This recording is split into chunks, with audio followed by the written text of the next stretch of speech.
Welcome into the Autzen Audibles Podcast, emergency edition. Jared Mack is on the show. I'm Matt Prehm.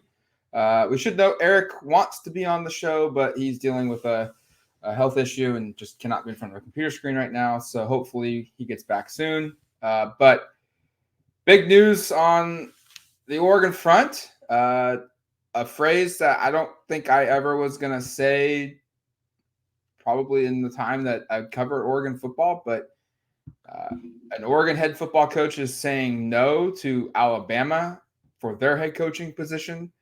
Dan Lanning came out less than 24 hours after Nick Saban announced his retirement and said, thanks, but no thanks. He's staying in Eugene, and released a video that, quite frankly, is about as clear as it could be that he's here, Jared, for the long haul. If you're afraid your coach is leaving, come play for us. Very strong statement from Oregon, from Dan Lanning. And yet again, for like the fourth time now, he's had to come out and make it very clear he is not going anywhere as long as he has a say in it. Yeah, and now he's made it abundantly clear. I don't know how much more clear he can make it at this point that he's determined to stay at Oregon. I mean, there's the fact that he's turning down Alabama says a lot. I think we've always, whenever we've talked about these coaching rumors with Dan, so the Auburn one and the Texas A&M one this season, we've always kind of said like neither of those jobs or those hypothetical dream situations that head coaches kind of search for. This Bama one is up there in terms of what a dream job would look like for really any college football coach, and obviously it's very tough to come behind Nick Saban and try to recreate what he did at Alabama, but that's still an opportunity. That's still like the most coveted job in the country, or it's up there. It's like a top 3 or top 5 job. And so for Dan to say no, assuming that he was offered, which I would assume so, um, it speaks volumes to his commitment at Oregon. I think it was really incredible that he turned his uh, video into a recruitment video, saying that he's Right. not. Yeah, it's like, oh, you're afraid of your coach leaving? Guess what? I'm not. Come play for us. I thought that was genuinely kind of funny. But it certainly has calmed the nerves of Oregon fans in weeks or years, I guess, past when Dan has come out and said something about this. And this does it again because Oregon fans for their last couple coaches have been put through the cycle of duh, no, I'm staying here. Like, why wouldn't I be here? Stuff like that. And to see their coach go to their dream jobs with Taggart going to Florida State at his dream job and Mario going to Miami as his dream job. And Dan doesn't have an easy connection dream job. He went to William Jewell College, so it's not like that's his dream job. But he didn't go to Miami, he didn't go to Texas or Texas A&M, something like that. So it's not clear what his dream job is, but this one was pretty close to what I think we all would consider it to be up there in his dream job category, and he turned it down. So gotta feel good if you're Oregon, if you're Rob Mullins, if you're Phil Knight, just about the future of the trajectory of the program. If he says no to Alabama, there really isn't any other job that opens up that you're like you should be scared of. Probably, yeah. Like the only way now it becomes an issue is if Oregon for some reason falls behind in providing the resources or providing uh, the commitment to recruit nationally or providing to failing to provide the coaching salaries or facilities or something of that nature where Oregon doesn't continue to uh, invest itself into being a national player in college football, which would be ultimately a massive shock to everyone in the industry, everyone in that follows the sport. That Oregon all of a sudden decides, we don't want to be competitive. We're good with being mediocre. That feels like really now the only reason why Dan would leave Oregon. And you talked about like this is as close of a dream job as it could get for any coach in the profession. Alabama, the history that comes with it. Um, I wrote a story. I provided an update late Wednesday night, like saying like Oregon's confident, but this is Alabama. But I guess at the same time, it's like we probably shouldn't be surprised by these decisions by Dan Lanning, because go back and look at his history. And you talked about it. Like, he's come out every single time and he's laminated the fact that A, he loves it here. B, he knows that the program is set up. But maybe the most important thing is he's tired of moving. He talked about this to the press conference you and I were at for the Fiesta Bowl on media day. Like, what was his line about the changing IDs or something? Like, I think he's made it abundantly clear. Like, he's tired stuff. of moving. Yeah. Mm-hmm. I was just gonna say he credited his wife for doing all of that, but it still sucks. That's been like one of his main focal points when in these coaching rumors. He's like, I hate moving. My kids have moved a bunch of times, and they like it in Eugene. They'd like to stay here, which is what they're doing, and I'm sure Oregon will make sure that he stays here. So, like, maybe we shouldn't be surprised by him saying no to Alabama, because it would require another move. And quite frankly, Dan is king in Oregon, and he could go 9-3, 10-2, 11-1, and then start the cycle all over again in the regular season and not really feel any kind of pressure at that job. He goes through that cycle at Alabama, and the pressure is unbelievable. I mean, they go 12-0, but they win every game by 3, and there's pressure of what's wrong with Alabama. Why put yourself through that? And I think, Dan, the rare thing here is from my perspective, look, we know Dan.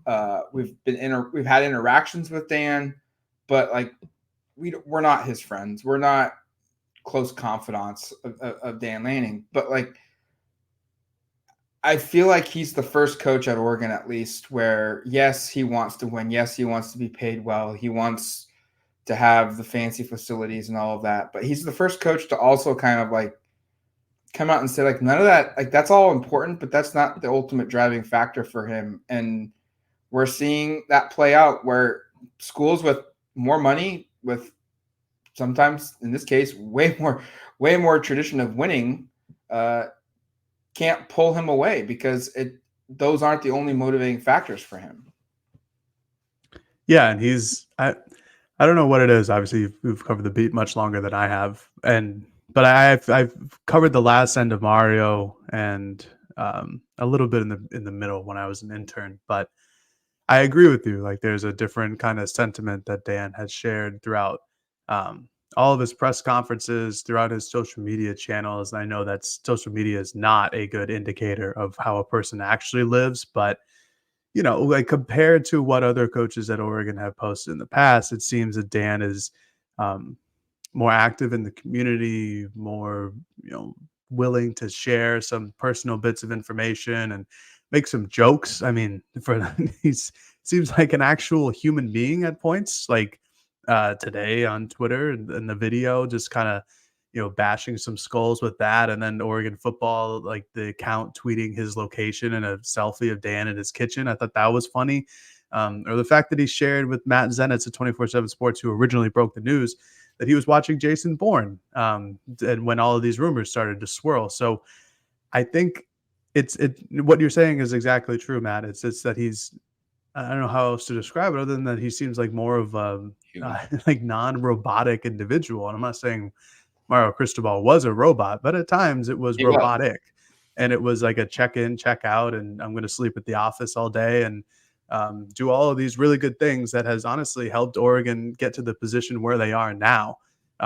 People don't want to admit that, but I think he's certainly helped along the way, and Dan has taken it to another level, and he's going to be staying here for the future. I don't know if Oregon has promised him another extension even after signing one in July, or an up in salary over the next couple of seasons, which both of those things wouldn't make sense if they happen. But he's here to stay, and I think a lot of that has to do with the family aspect and the moving, and like you said at the Fiesta Bowl, like dealing with new licenses every state that they go to, or the DMV and stuff like that, where if he can sit here and be here for the next 6 to 8 to 10 years, something like that, and just, renew your license registration, do your new IDs, get those by 2025 in May, and be just fine sitting here and having the same ID every year.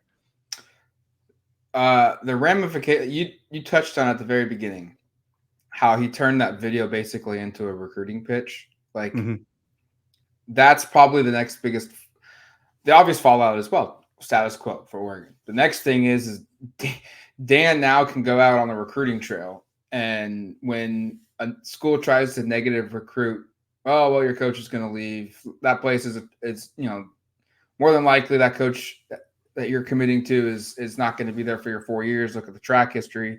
Right. Like Dan can literally now go and say, I turned down Alabama. Like who do you want to believe here? I'm here for the long haul. That's going to be absolutely massive from a recruiting perspective. And just, I think also just a sign of how far Oregon has come in the last 30 years that its head coach now is saying no to Alabama. Certainly. Yeah. It's one of the powerhouses of college football. I don't know if you can't really call it a blue blood because it hasn't been around in terms of competitive levels as long as other schools have been, which I think is what the definition of blue blood is. But last 20, 30 years, like you mentioned, it's certainly been up there. There's been some ups and downs, but a lot more ups than downs. And Dan in his 2 years is 22-5, which is pretty darn good. And this season, his only 2 losses were to the eventual national champion runner-up in Washington, who had probably their second best season in program history. And Oregon had, a top 6 season because there's only been six teams to get to 12 wins. I think it speaks incredible volumes to what Oregon can do in the future with Dan. As long as everything stays in the same trajectory line. Obviously, it's just year 2, so we never know what's going to happen. We can't look into the future. At least I can't. I don't know about you, Matt, but maybe with Eric and concussion protocol, he can look into the future. But as of right now, none of us can do that. But it seems that this is a worthwhile investment. I expect Dan's name to continue to pop up in some of these coaching searches because he's 37. He's going to turn 38. He's, again, 22-5 in his first 2 seasons as a Power 5 head coach at Oregon. He had one of the best teams in the country this year. They finished number 6 in the AP poll. Like, this is somebody who's very attractive as a head coaching candidate. So his name is going to continue to pop up, but this was the biggest scare. And unless Kirby Smart goes to Alabama and Georgia comes calling for Dan Lanning, that would be the second biggest scare. But this was it. And he can go into any recruit's living room and say, I'm here.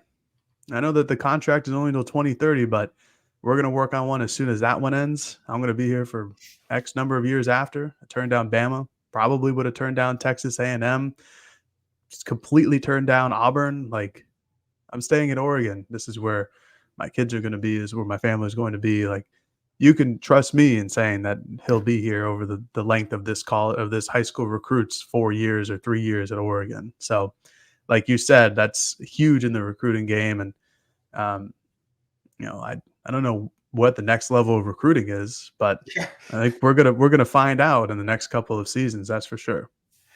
Real quick, we probably should touch on some of the decisions of guys to return. We haven't addressed that on the podcast yet. We've been waiting for Eric to get back, but this is too big of news to not record one. So while we're doing it, Jared, let's real quick. Johnny Cornelius has said he's coming back. Terrence Ferguson has said he is coming back. Jordan Birch has said he's coming back. Jeffrey Bassa, Tysheem Johnson, Tez Johnson, other guys like Trayshawn Holden has said he's coming back to school. Noah Whittington has said he's coming back to school. Basically, everyone that we kind of identified following the big group of guys that were Troy Franklin, Bucky Irving, and Jackson Powers Johnson. Those all 3 of those guys are clear-cut NFL dudes. Everyone else was kind of, I think Birch was probably a clear-cut NFL guy. Ferguson probably was too.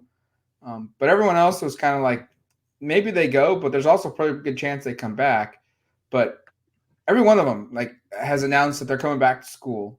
I think that's a testament to the culture of the program. I think that's a testament to Oregon's NIL department, which probably played a huge factor in Dan Lanning staying here and going to Alabama, because you hear about Alabama's issues with NIL. And it speaks to just maybe the potential that Oregon has. I mean, obviously, losing Dan Lanning, a lot of this probably would have fallen apart. But Lanning coming back, and you factor, staying, and then you factor in these other guys choosing to return. You look across the board, Oregon's going to be a top 5, top 10 at worst team in college football next season. Yeah, I mean, I did all the preseason polls or the way too early top 25s. Oregon was a consensus top 10 team in the country in all these, like Yahoo and 24/7, ESPN. A couple of them were top 5. A couple of them were top 3 at number 3 and the best team in the Big Ten. All of these returners, like you were mentioning, Matt, are day one impact guys and across both sides of the ball. Tysheem Johnson led the teams in snaps on defense. Terrence Ferguson had one of the best tight end seasons in Oregon history and was probably a surefire draft pick if he went through all the combine testing and everything like that. Jordan Birch returns at a position of need on the edge where you saw in the Pac-12 championship game when he went down that position is a little weak, they were true freshmen. So, they needed more development. They needed more time. Birch buys that time for them to become sophomores and not have to worry about an increased workload. Like, again, like the Franklins, the Buckies, the JPJs, those are guys that we expected to leave because those were, depending on JPJ, like all of those guys should be, day 1, day 2 picks, and how they all perform at the combine will determine that. But you expect those guys to go. When you can go 6 for 6 basically on returning guys and get, a Johnny Cornelius as your right tackle and set up Dylan Gabriel with Josh Connerly with the left side and Cornelius at the right side to set everything up and give him an experienced offensive line. Like, that's why Oregon is so highly regarded in some of these polls. You return a really strong offensive line, a good receiving core. They're still in the hunt for Evan Stewart, a 5-star transfer from Texas A&M. You have all of these players coming back on defense. Justin Jacobs was another guy who announced that he was coming back. I don't know how much of a decision that was, but there's your starting linebacker group. Jeffrey Bassa was, I think, an all Pac-12 second teamer this year. Jacobs was hurt for the majority of the season, but turned out strong in the last couple of games of the year. You have a lot of depth now, and you have this incredible freshman class that's coming in. That's great. It's wonderful for development further down the line, but now you don't have to rely on them.